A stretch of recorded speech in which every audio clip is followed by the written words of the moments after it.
बिस्मिल्लाहिर्रहमानिर्रहीम।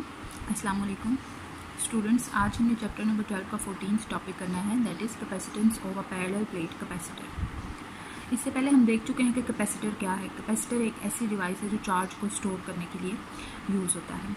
इसके अलावा स्टूडेंट्स, कैपेसिटर किसी एक ही शेप का या एक ही टाइप का नहीं होता। कैपेसिटर की बहुत सारी टाइप्स हैं, जैसे सीरीज़ प्लेट कैपेसिटर भी है। इसके अलावा भी कैपेसिटर की बहुत ज़्यादा टाइप्स हैं, लेकिन यहाँ पे जो हमने डिस्कस करना है, हमने पैरेलल प्लेट कैपेसिटर की कैपेसिटेंस को डिस्कस करना है। कैपेसिटेंस भी आप पिछले लेक्चर में जान चुके हैं कि किसी भी कैपेसिटर की कैपेसिटेंस इसकी एबिलिटी को कहते हैं कि ये कितना चार्ज अपने अंदर स्टोर कर सकता है, उसको हम क्या बोलते हैं, कैपेसिटेंस। तो आइए स्टार्ट करते हैं टॉपिक को। फर्स्ट ऑफ ऑल, किसी भी कैपेसिटर की जो कैपेसिटेंस है ये 2 फैक्टर्स के ऊपर डिपेंड कर रही होती है। पहला फैक्टर क्या है, ज्योमेट्री ऑफ प्लेट्स, और दूसरा फैक्टर क्या है, मीडियम बिटवीन प्लेट्स। अब ज्योमेट्री जो होती है ये किस तरह अफेक्ट करती है किसी भी कैपेसिटर की कैपेसिटेंस को।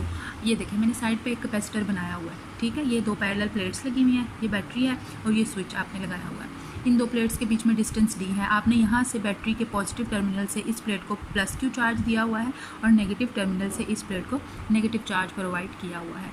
अब जो है कैपेसिटर की प्लेट्स की ज्योमेट्री किस तरह अफेक्ट करती है इसकी कैपेसिटेंस को। अगर आपके पास ऐसी प्लेट्स हैं जो बहुत ज़्यादा थिक हैं या बहुत ज़्यादा थिन है, तो डेफिनेटली दोनों की कैपेसिटेंस की वैल्यू डिफरेंट आएगी।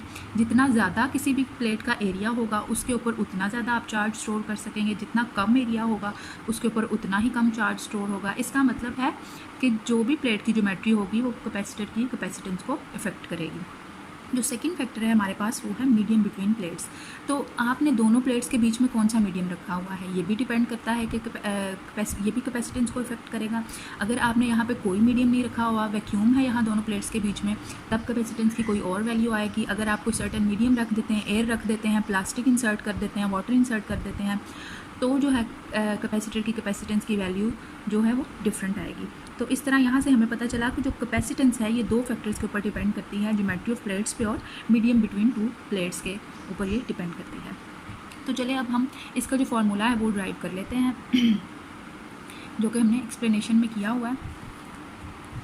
आपने स्टूडेंट्स जो electric field as potential gradient किया, वहाँ से आपने एक फार्मूला ड्राइव किया था कि E इज़ इक्वल टू होता है V पर यूनिट डिस्टेंस, यानी पोटेंशियल ओवर डिस्टेंस के इक्वल होगी हमारी इलेक्ट्रिक फील्ड। सिमिलरली हमने जब गॉसेस लॉ किया तो वहाँ पे हमने सरफेस चार्ज डेंसिटी को डिफाइन किया था, जो कि किसके इक्वल होती है, चार्ज ओवर एरिया के इक्वल होती है। इसके अलावा हमें ये भी पता है कि जब 2 अपोजिटली चार्ज पैरेलल प्लेट्स पड़ी हों, ये हमने गॉसेस लॉ की सेकेंड एप्लीकेशन में किया था,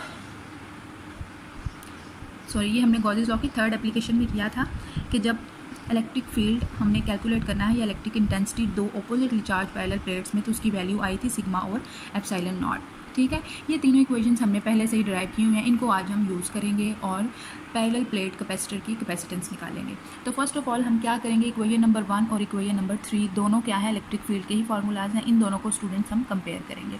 कंपेयर किया, दोनों की जो लेफ्ट हैंड साइड है वो इलेक्ट्रिक फील्ड इंटेंसिटी है, इसका मतलब है राइट हैंड साइड के इक्वल हो जाएगी। तो मैंने क्या किया, by comparing equation number 1 and 3, equation 1 और 3 को जब हमने कंपेयर किया तो हमारे पास क्या आ गया, V/D इक्वेशन 1 से, दूसरी तरफ सिग्मा ओवर एप्सिलॉन नॉट आ गया इक्वेशन नंबर 3 से। ये दोनों इक्वेशंस होगी हमारे पास इक्वल। स्टूडेंट्स, ये जो सिग्मा है ये क्या है, सरफेस चार्ज डेंसिटी है। ये सरफेस चार्ज डेंसिटी क्या होती है, चार्ज पर यूनिट एरिया के इक्वल होती है। तो इस सरफेस चार्ज डेंसिटी की जगह अगर मैं charge per unit area put कर दूँ तो इक्वेशन की ये वाली फॉर्म बन जाएगी। अब इस इक्वेशन को मज़ीद आप अगर एडजस्ट करते हैं, हाँ जी स्टूडेंट्स, तो अगर हम प्रीवियस इक्वेशन को एडजस्ट करें, प्रीवियस इक्वेशन में क्या था, V जो था वो इस तरफ था और A इंटू एप्सिलॉन नॉट इस तरफ था। तो हमने क्या किया, दोनों को क्रॉस मल्टीप्लाई कर दिया, यानी कि इन दोनों की हमने जगह चेंज कर दी। V वहाँ पे मल्टीप्लाई हो रहा था, यहाँ आके डिवाइड हो गया, A एप्सिलॉन नॉट यहाँ डिवाइड हो रहा था, यहाँ पे आके मल्टीप्लाई हो गया। तो प्रीवियस इक्वेशन जिसकी फॉर्म इस तरह से थी, V/D is equal to Q/A epsilon naught, उसको हमने एडजस्ट करके इस फॉर्म में लिख दिया है। अब आप प्रीवियस जो हमारा टॉपिक था कैपेसिटर, उसके अंदर आप ये देख चुके हैं कि कैपेसिटेंस जो होती है C, ये किसके इक्वल होती है, Q/V के इक्वल होती है। तो यहाँ Q/V की जगह इसका मतलब है कि हम कैपेसिटेंस यानी C पुट कर सकते हैं। तो इस इक्वेशन को अगर मैं इस तरह लिखूँ, इसकी जगह C लिख दूँ, तो C is equal to A epsilon naught over D के इक्वल हो जाएगा। सो इसी इक्वेशन को एडजस्ट करके लिख दिया C is equal to A epsilon naught over D। Students यहाँ पे हमने कैपेसिटेंस फाइंड आउट करते हुए दोनों प्लेट्स के बीच में कोई मीडियम कंसीडर नहीं किया था, यानी कि दोनों प्लेट्स के बीच में यहाँ पे मीडियम क्या है, वैक्यूम है। तो इसका मतलब है ये कैपेसिटेंस की वैल्यू तब यूज़ करेंगे आप जब दोनों के बीच में मीडियम क्या होगा, वैक्यूम। तो हम इसको इस तरह से लिख सकते हैं C vacuum is equal to A epsilon naught over D। अब अगर मैं दोनों प्लेट्स के बीच में कोई भी डाइलेक्ट्रिक मीडियम इंसर्ट कर देती हूँ, ठीक है, तो क्या होगा, हमारे पास एक डाइलेक्ट्रिक कांस्टेंट यानी कि एप्सिलॉन R जो है वो इंट्रोड्यूस होगा। तो C medium is equal to, ये सारा फैक्टर उसी तरह आएगा, ये एक एक्स्ट्रा फैक्टर आपने लगा दिया मीडियम के लिए, ठीक हो गया। अब अगर मैंने इस खाली ये जो डाइलेक्ट्रिक हमारे पास कांस्टेंट है इसको डिफ़ाइन करना हो तो ये कैसे आएगा, तो एप्सिलॉन R इक्वल होता है C medium over C vacuum पे, यानी कि C मीडियम की वैल्यू आप ऊपर रखेंगे और वैक्यूम की वैल्यू नीचे रखेंगे।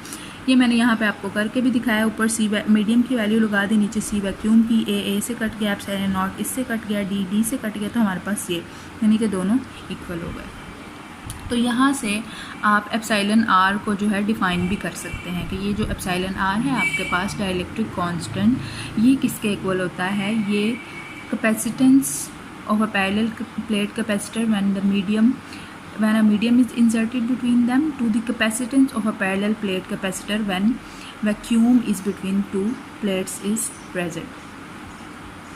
तो आप ये वाला जो है डाइलेक्ट्रिक कांस्टेंट इस तरह इन दोनों कैपेसिटेंसेस की रेशो के थ्रू आप डिफ़ाइन कर सकते हैं।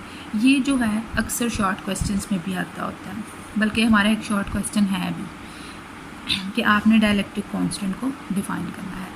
तो स्टूडेंट्स ये आज जो हमने टॉपिक किया है ये था capacitance of a parallel plate capacitor. जब आप वैक्यूम में करेंगे कैपेसिटेंस की वैल्यू मैयर तो वो इसके इक्वल होगी, और जब आप एक कोई सर्टेन मीडियम रख देंगे तो कैपेसिटेंस को हम इस वाले फार्मूला से मैयर करेंगे।